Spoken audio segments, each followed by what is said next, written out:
Héroïne de Cassandre sur France 3, Gwendoline Amon est l'heureuse maman de Gabriel, née de sa relation passée avec Frédéric Diefenthal. Un jeune homme pour qui elle a eu des angoisses, liées au tournage d'une œuvre marquante. Commissaire Cassandre pour France 3 ce samedi 13 mai, Gwendoline Amon a fait aussi récemment l'actualité pour sa performance puissante de mère face à l'addiction de son fils dans Maman, ne me laisse pas m'endormir. Une fiction réalisée par Sylvie Testu et inspirée de faits réels, ce qu'a vécu son amie, l'autrice Juliette Boudre et qu'elle avait retracé dans un livre.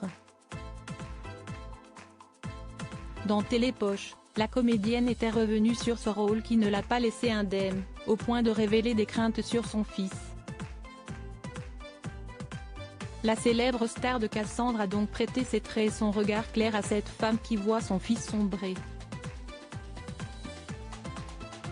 En effet, il s'agit du récit de Joseph, fils de Juliette Boudre, qui est décédé d'une overdose d'anxiolytiques et d'opiacés. Un drame qui l'a touchée car elle était amie avec sa mère et connaissait bien son enfant, mais elle a aussi pensé à son propre fils Gabriel, né de son ancien couple avec Frédéric Diefenthal, avec qui elle entretient de bonnes relations. Ça a évidemment créé chez moi beaucoup d'angoisse par rapport à mon fils. Juliette est d'ailleurs venue plusieurs fois à la maison et a expliqué à Gabriel que c'était normal que j'aie peur pour lui. Parce que le problème de ce genre d'événement, si est que ça n'a aucun effet tant qu'on le vit de loin. Un garçon de 18 ans qui a déjà joué avec sa maman devant la caméra.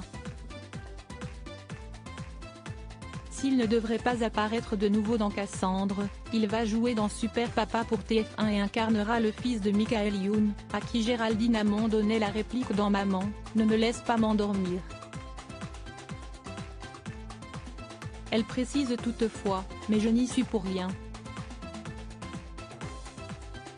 Il a passé des essais et à la fin de la journée, Sophie Boudre, la réalisatrice, m'a appelé pour me dire qu'elle avait pleuré en le regardant. Ce qui m'embête, si est que ce soit le fils de sa mère et de son père. Et qu'on n'arrête pas de le lui rappeler alors qu'on ne reproche pas à un enfant de médecin de devenir médecin. Une prise de position qui résonne dans l'affaire des Nepo Babies, ces enfants de qui sont vus comme trop privilégiés dans le domaine du divertissement.